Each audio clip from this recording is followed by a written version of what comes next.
graine inspirante, un podcast du réseau Germe. Bonjour et bienvenue aux initiés et aux curieux dans ce podcast par et pour les managers. L'association Germe, réseau de progrès des managers, propose une offre croisée près de chez vous. 2 cycles de formation inspirants, Germe destiné aux managers et cadres dirigeants, et Émergence pour les managers de proximité. Germe, ce sont aussi des événements apprenants et des outils innovants. En voici un événement apprenant, le Grand Tour Germe. À Reims, dans le cadre de la 4e étape de ce grand tour, nous nous sommes intéressés au travail. C'est quoi le travail ? Et c'est quoi ce travail ? Celui que vous occupez et pour lequel vous vous investissez au quotidien. Après avoir parlé de besoins de reconnaissance, de rapport au changement, du bon dosage relationnel dans la première partie, pour cette seconde, nous parlons d'utilité, de quête de sens et de place au sein de l'entreprise, de faire ensemble avec nos témoins en plateau et dans le public. Et comme le travail, c'est aussi agir sur soi-même, en fin d'épisode, le doctorant Valentin Bourlois vient nous livrer ses premiers résultats d'une thèse mettant en corrélation l'activité physique et la qualité du sommeil. La graine inspirante, un podcast du réseau Germe. Le travail, c'est un lieu de construction de sa place dans l'entreprise. Plus largement, au sein de la société, ça parle d'utilité, ça parle de réalisation de soi, de contribution à quelque chose de plus grand que soi. Olivier, c'est quoi ta contribution au travail ? Quand tu travailles, tu contribues à quoi ? J'ai envie de dire au bien-être de mes équipes, mais au-delà de ça, j'ai envie que... Et de quoi je me mêle ? Toutes les personnes... c'est mon boulot. C'est ton boulot. Voilà, c'est comme ça que tu le conçois. La grande envie, c'est que les personnes deviennent responsables. Alors pas au sens manager, mais au sens prendre la responsabilité de son poste et puis pouvoir déployer ce qu'il a envie de faire en fait. 13 ans de sphère publique, Laura, t'avais un peu fait le tour. Ce que tu sais, c'est que t'es pas au plus. C'est-à-dire que t'es pas juriste, t'es pas ingénieur, t'es pas dans un job standard. Et tu te cherches. Qu'est-ce qui se passe à ce moment-là ? J'ai fait 13 ans dans cette entreprise, ça m'a beaucoup plu, mais là je suis sur une phase où je m'ennuie.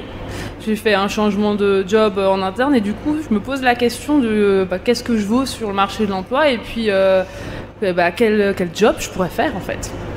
Et ça, c'est alors t'es qui, comme le chant de Thierry Clodon, intervenant Germe, t'es qui dans tout ça ? Ça passe par quoi ? L'identification de qui tu es ? Dans ta rencontre avec le travail.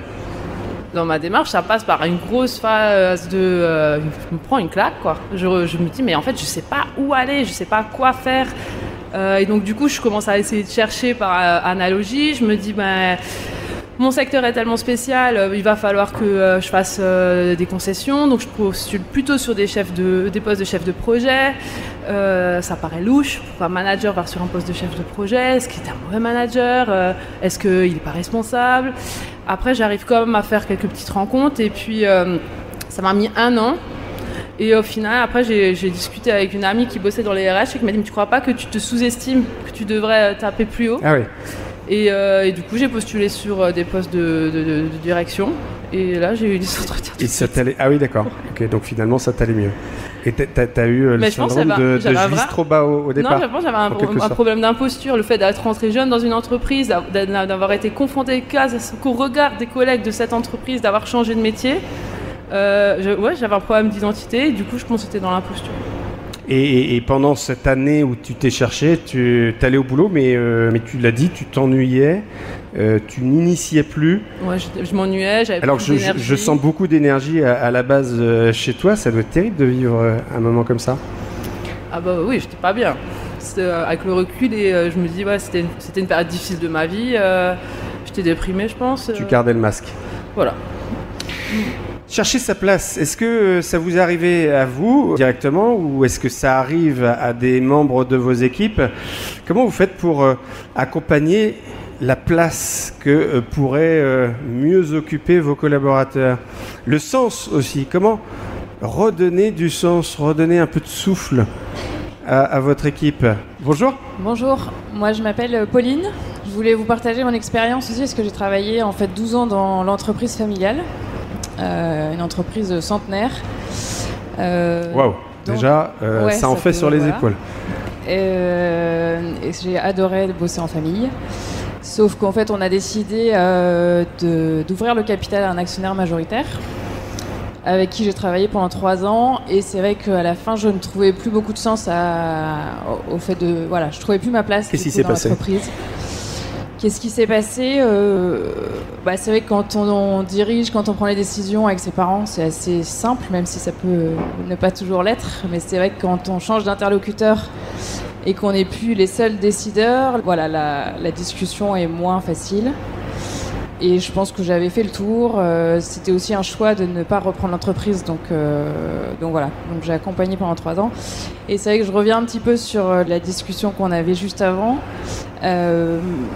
Sur l'opposition, enfin pas l'opposition, mais c'était On parlait de changement, on parlait aussi de personnes qui résistent au changement. Voilà, et en fait, moi j'étais la dernière personne de l'entreprise, enfin de la famille à travailler dans l'entreprise. Donc pour beaucoup de salariés qui m'ont vu grandir et qui m'ont même vu dans la cour quand j'avais 4 ans, parce que c'est juste en face de la maison familiale. C'est vrai que ça a été quand même. Je savais que j'allais en décevoir beaucoup, et en fait, le groupe qui nous avait racheté tenait vraiment à ce que je le dise le plus tard possible pour pas créer la panique. Donc, moi, ça m'allait pas trop parce qu'on a toujours beaucoup communiqué avec tout le monde et j'étais pas très alignée avec cette façon de voir les choses. Bon, je l'ai accepté. Par contre, je leur ai demandé d'avoir quand même 48 heures pour aller discuter avec les personnes clés de l'entreprise. Et c'est vrai que je pense pour préparer le terrain. Voilà, c'était une bonne façon parce qu'en fait, avec le dialogue, on arrive à beaucoup de choses. Et en fait, la crainte du changement, je pense qu'elle passe aussi beaucoup par le dialogue. Voilà. Ça parle à la fois de changement, ce que tu nous dis, ça parle aussi de chercher une autre place. Et pour trouver ta place, encore faut-il négocier avec ton histoire, avec tout ce que tu portes sur les épaules, qui t'accompagnent. Et comment l'ont vécu pour le coup les personnes historiques de l'entreprise? En fait, ils comprennent. Quand on explique son histoire, quand on explique son choix, et en effet, je reviens avec ce que disait quelqu'un tout à l'heure, c'est que quand les besoins sont exprimés, les attentes et on trouve toujours des solutions. Merci beaucoup, Pauline. Une histoire de quête de sens. Anne-Cécile. Anne-Cécile, Dijon. Oui, moi je voulais témoigner d'un exercice qu'on est en train de faire aujourd'hui dans le groupe que j'ai rejoint.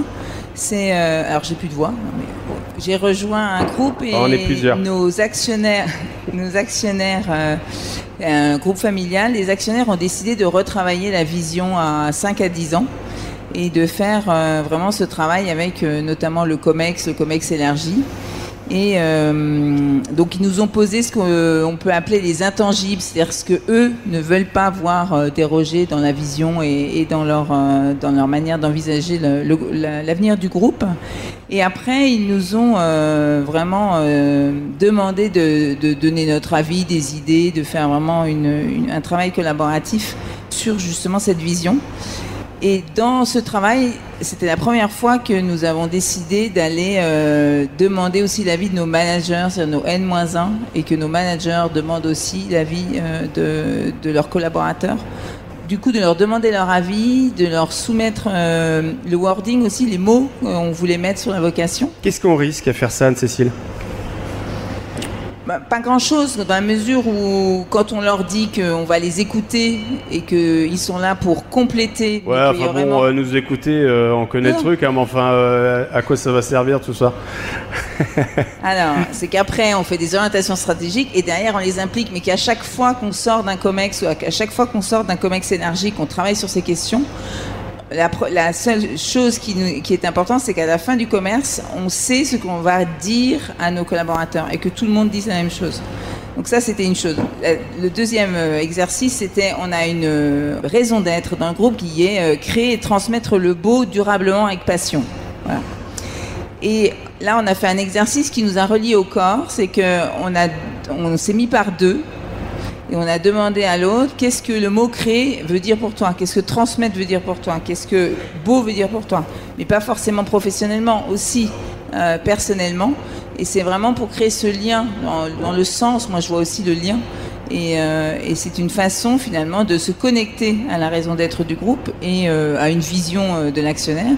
Et se dire, bah oui, ok, j'ai des mots qui sont affichés à l'entrée, mais qu'est-ce que ça veut dire pour moi? Et de se poser en respirant, en marchant. Donc on a fait un exercice vous devez connaître. Ah, ça aide le mouvement, marcher, voilà, ça peut aider ça alors. Et donc de respirer surtout, et de se dire qu'on connecte, comme dirait Olivier Beru, l'ultime à l'intime, donc de se connecter soi-même à chaque mot en fait d'une raison d'être. Valentin Bourlois nous en parlera tout à l'heure de l'importance justement de l'activité physique. Merci beaucoup Anne-Cécile pour ce témoignage qui relie à la fois la quête de sens, la place de chacun et puis le faire ensemble aussi. C'est ça que je voulais aborder avant de recevoir Valentin dans un instant. C'est quoi votre façon de faire ensemble? La dernière fois que vous avez inventé un truc qui amène les collaborateurs à faire tous ensemble. Olivier? Moi j'ai envie de dire, au boulot on crée des ateliers de travail, alors peut-être pas des ateliers de travail, mais des ateliers autour de la qualité de vie au travail, alors qu'ils sortent un peu du travail, ça peut être de la permaculture, des ateliers de cuisine, mais c'est de l'occupationnel ça, non? On peut croire ça.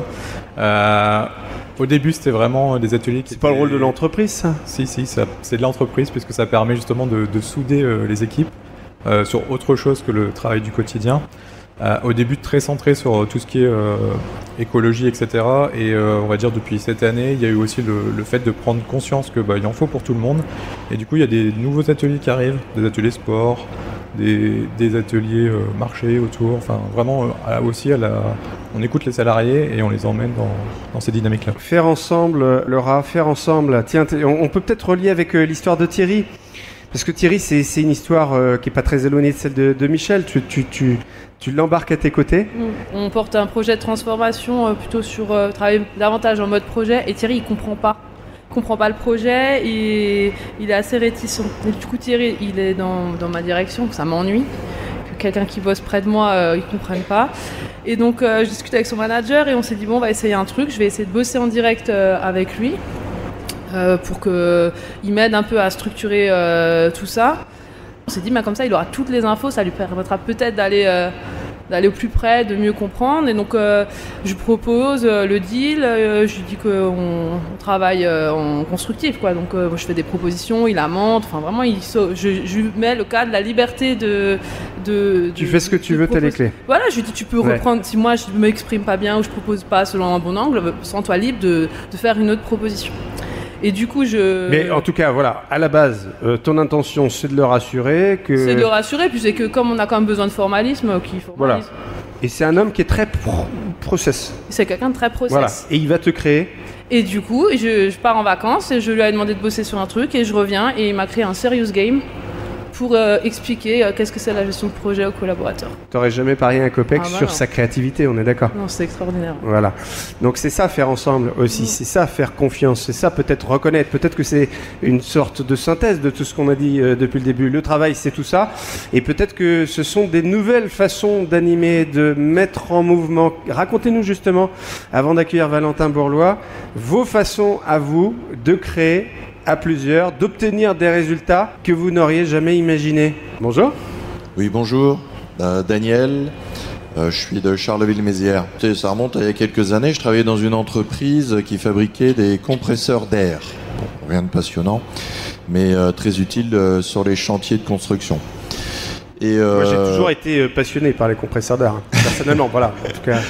Et donc, on avait une équipe en Angleterre qui nous fabriquait des compresseurs depuis des années, et c'était des experts dans le compresseur. Alors, la marque était très connue, sauf que sur le plus petit compresseur, on était trop cher. Et on avait des concurrents qui nous battaient systématiquement chez les grands comptes parce qu'ils avaient une qualité qui était peut-être un peu moins bonne, mais leur prix était plus attirant pour le client. Et donc nous, on arrive au bureau d'études et on leur dit, les gars, il faut nous faire un compresseur qui est beaucoup moins cher avec un objectif de prix hyper agressif. Et là, ils prennent le cahier des charges et puis ils nous disent, non, impossible. On ne sait pas faire. On dit, c'est impossible, mais les concurrents le font, donc pourquoi vous n'y arrivez pas? Non, on a regardé, impossible. Bon, à l'époque, on avait la chance d'être dans une multinationale et l'entreprise avait acquis une petite société qui fabriquait, alors pas du tout des compresseurs, mais ils avaient un bureau d'études. Et on se dit, et si on leur demandait à eux? Donc on leur soumet le projet. Ils viennent passer quelques semaines à l'usine en Angleterre, donc. Et puis après, on leur dit, carte blanche, voilà le cahier des charges, l'objectif c'est de sortir un compresseur avec le prix. Et en 3 mois, ils nous ont sorti le compresseur. Et alors les ingénieurs britanniques ont dit, de toute façon, ça va pas marcher. Ah non. Et ça a marché. Là, pour une fois, les Britanniques ont été plus grincheux que les Français. Ça a marché, et du coup, en fait, on s'est aperçu que les ingénieurs britanniques, ils se mettaient des freins. Ouais. Et ils n'ont pas osé faire des solutions qui, bien sûr, coûtaient moins cher, mais qui, in fine, fonctionnaient. Et c'est vrai qu'on n'avait peut-être pas la même qualité que ce qu'eux faisaient, mais le client, il était content. Et du coup, on a repris des parts de marché. Eh ben voilà. CQFD. Merci beaucoup, Daniel. Travailler, c'est faire ensemble. Tout est supérieur à la somme des parties. Ça s'appelle le principe de non-sommativité. Comment est-ce que vous fabriquez du faire ensemble? Valentin Bourlois est à nos côtés. Bonjour, docteur. Bonjour. Bonjour, Valentin Bourlois. On dit déjà docteur, là. Non, je ne suis pas encore docteur. Pas encore, mais doctorant en dernière année. Donc, ça peut arriver à tout le monde. Tu prépares une thèse dont le titre provisoire est Sommeil, activité physique et santé des dirigeants, mise en place d'un programme expérientiel inspiré du sport de haut niveau. Et ton message, c'est la santé doit être au centre de tout. Ouais, la santé est au centre de tout, parce qu'en fait, une personne en mauvaise santé n'est pas capable forcément de pouvoir travailler correctement, et donc plein de soucis se posent, et en fait, notamment le sommeil que je mets quand même au centre avec l'activité physique, qui sont quand même assez liés, qui sont réciproques l'un à l'autre, et donc du coup, la problématique du sommeil, c'est vraiment mon cœur de sujet. Cyr Dioré, que la moitié du réseau Germe connaît, m'a dit un jour, tu pars en PMP à propos d'un voyage. En quoi ? Dans l'industrie, il existe des programmes de maintenance préventive. Donc c'est s'occuper de sa propre machine, de son corps, de son sommeil, de son activité physique. Dans quel état sont les dirigeants que tu accompagnes là actuellement ? Enfin, que tu observes ? Alors, actuellement, j'ai les résultats d'à peu près 400 dirigeants d'entreprise qui ont répondu à plusieurs questionnaires dans le cadre de ma première étude de thèse. Et en fait, les choses qui ressortent vraiment le plus, c'est qu'il y a un risque énorme de problématiques de sommeil à partir du moment où un stress est soit modéré ou soit élevé. Et en fait, ce qu'on s'aperçoit, c'est que chez les dirigeants d'entreprise, finalement, le stress est assez ambiant. Et je pense que personne ne pourra me dire le contraire. Donc, du coup, ce que je leur ai proposé, finalement, c'est de venir se mettre en activité pour essayer de pouvoir contrer ces effets du stress. Alors pour démontrer des choses, un programme de 3 mois, donne-nous juste un exemple assez frappant de ce programme de 3 mois. C'est un programme de 3 mois avec 3 fois 1h15 quand même d'activité physique, 4 formations sur le sommeil, l'activité physique, la prépa mentale et la nutrition, et 2 expériences exceptionnelles. Donc des personnes qui ne font pas d'activité physique du tout, que j'ai mis en activité sur une journée complète de 8h à 18h. 2 km de longe-côte, 70 km de vélo électrique, 10 km de marche nordique, et ils ont réussi à le faire. Ils l'ont fait à fond, et ils étaient extrêmement heureux de l'avoir fait. On peut être bluffé par les chiffres, 70 km de vélo, mais électrique, voilà. Donc mais mine de rien, tu rends cet exceptionnel accessible, c'est ça qui est intéressant. C'est ça. C'est qu'en fait, finalement, on peut faire n'importe quelle activité physique à partir du moment où on l'adapte, en fait, où on l'adapte à son niveau. Qu'est-ce que ça produit, ça ? Alors, je vais juste me permettre, parce qu'il y en avait une deuxième quand même, et la deuxième, c'était aussi dans la notion de pouvoir gérer son sommeil au quotidien, c'était 100 km de vélo électrique dans les monts de Flandre entre 23h et 8h du matin, sinon c'est pas drôle. Voilà. Ouais. Et donc ça permet quoi ? Ça permet d'aller voir finalement, de ressentir finalement les résultats d'un manque de sommeil, d'une dette de sommeil très aiguë, et de le comprendre sur le long terme, et savoir en fait pouvoir être capable de comprendre comment finalement on doit gérer son sommeil, pourquoi on doit gérer son sommeil au quotidien. Les résultats là que tu observes sont plutôt bons en fait. Plutôt bons, ça veut dire quoi plutôt bon ? Au bout de 3 mois en fait, la plupart des dirigeants d'entreprise qui ont participé au programme ont continué. Donc là, pas plus tard qu'hier, j'ai reçu une photo des dirigeantes qui participaient au programme et qui ont continué finalement à faire ça, qui ont été refaire une marche ensemble hier soir justement. Et en fait, on s'aperçoit qu'il y a une amélioration de la qualité du sommeil. C'est quoi une bonne qualité du sommeil ? C'est un temps de sommeil qui va être, alors ceux qui ont été à la formation hier vont se rappeler de ce que j'ai dit, mais c'est un sommeil qui va être entre 6h30 et 8h30 en fonction des différences interindividuelles et qui va être le moins entrecoupé possible, le moins coupé et fractionné possible. C'est ça un bon sommeil. C'est un sommeil qui fait que la journée, on va pas avoir des gros coups de pompe à 14h, on va pas avoir besoin de faire la sieste à 14h et on va pas se mettre à bâiller à des heures où on n'est pas censé bâiller normalement. Il y a des gens qui vont te dire mais moi j'ai pas besoin de 6 heures de sommeil et puis je me porte très bien et qu'est-ce que c'est que cette idée de vouloir faire dormir tout le monde et tu t'insurges un peu contre cette culture de je suis fort parce que je dors pas. Bah alors ça, cette culture de la privation de sommeil, c'est quelque chose que je combats un peu. Alors j'invite tous les dirigeants, tous ceux qui peuvent être dans la salle à venir discuter avec moi après s'ils sont persuadés qu'ils ont besoin que de 4 heures pour dormir. En fait, au-delà de en dessous de 6h30 de sommeil, il y a un président célèbre qui vit à Paris dans le 8e arrondissement qui a besoin que de 4 heures de sommeil.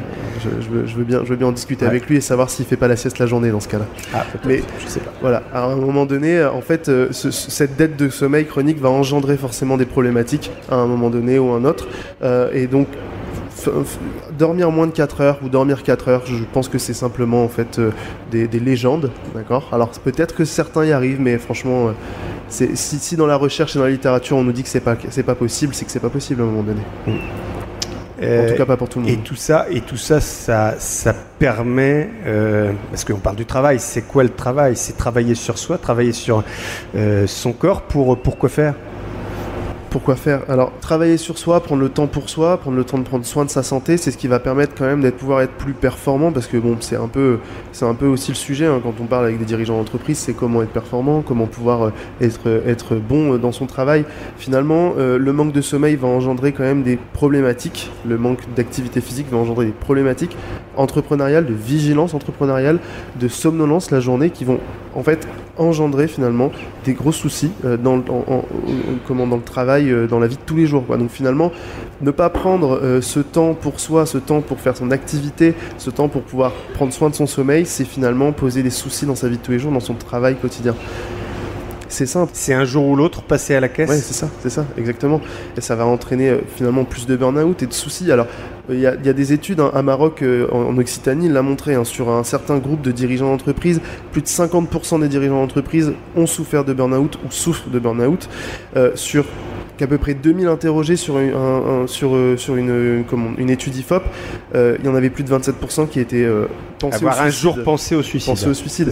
C'est quand même des choses qui commencent alertent énormément, je trouve, et qui sont quand même extrêmement graves. Donc, c'est bien gentil, mais j'ai pas le temps. Moi, j'ai un job à faire. Mon travail, il me prend. C'est ma vie, en fait. Oui, mais la santé, j'ai une entreprise. Ouais, alors en fait, ces discours-là, je les entends, je les ai entendus beaucoup. Entends ça tous les jours, mais qu'est-ce qu'on peut dire à ces personnes qui s'oublient finalement, qui oublient la première machine ? En fait, c'est simple. Avant, les dirigeants d'entreprise, c'était je travaille, je ne fais que travailler. Après, on est passé à je travaille et je prends du temps pour la famille. Donc, c'est passé de je vais prendre du temps sur mon sommeil et mon activité physique pour pouvoir être au travail et être avec la famille. Maintenant, l'idée, ça va être d'essayer de trouver un moyen de mettre un peu d'activité physique là-dedans pour essayer de prendre soin de soi. Alors, quand je dis activité physique, attention, je parle pas de sport. Je vous demande pas d'aller à Basic Fit tous les jours. Oui, t'as pas dit de gros mots. Voilà, c'est ça. D'accord. Je vous demande pas d'aller à Basic Fit tous les jours. Je vous demande pas d'aller courir, de mettre des baskets. Quand je dis faire de l'activité physique, ça veut pas dire allez vous mettre une race et aller courir 1h30. Non, ça veut dire marcher un petit peu, faire un peu de vélo, aller chercher votre pain comme vous pouvez à pied ou à vélo, mettez un peu d'activité physique, prenez les escaliers au lieu de prendre l'ascenseur, des choses un peu bêtes, basiques, mais qui vont mettre un peu plus votre corps en activité, qui va permettre de faire fonctionner votre cœur, vos muscles, et donc du coup de créer tout ce qu'il faut pour pouvoir être en bonne santé. Dernière question, Valentin, et on va conclure cette émission. Qu'est-ce qui fait qu'il y a un écart entre ce que tu viens de dire, mais je le sais parfaitement, ce qu'il a dit le doctorant, là, mais tout ça je le sais depuis toujours, mais la mise en place très concrète d'un plan d'action, d'une discipline, qu'est-ce qui crée cet écart ? Ce qui crée cet écart, c'est qu'en fait, je pense qu'il faut être accompagné à un moment donné. C'est que le fait d'être accompagné et de pouvoir vivre les choses et vivre les expériences comme je l'ai fait avec les dirigeants que j'ai accompagnés, c'est ça qui permet en fait de mettre vraiment l'activité après au cœur de sa vie et de comprendre en fait finalement comment le mettre en action. Le fait de comprendre ce qui fonctionne quand on se met en activité physique, ce que ça crée en fait chez nous et les bénéfices que ça engendre, c'est ce qui permet, je pense, derrière de réussir à créer cette... alors certains vont parler de discipline, d'autres vont parler de routine, mais vous l'appelez comme vous voulez, mais qu'on réussir à mettre ça en place. Être accompagné par un professionnel, pourquoi pas, mais tout simplement être entouré, parce que nous sommes des êtres relationnels, et travailler, c'est peut-être ça, c'est aussi chercher le faire ensemble. Merci beaucoup Valentin Bourdois d'avoir été avec nous. Merci les germistes. Nous étions à Reims aujourd'hui dans le cadre de la 4e étape du Grand Tour Germe. Et en cherchant la définition du mot travail, le petit Robert m'a proposé en première réponse la période d'accouchement pendant laquelle se produisent les contractions. Voilà, c'était la première réponse du petit Robert. Travailler pour accoucher. Moi, j'ai trouvé ça joli. Je voulais vous le proposer en guise de conclusion et vous demander ce que vous comptez faire pour accoucher. D'une nouvelle idée, d'une nouvelle pratique pour donner un nouveau souffle à votre travail. Merci beaucoup et à très bientôt dans La Graine Inspirante. La Graine Inspirante, un podcast du réseau Germe.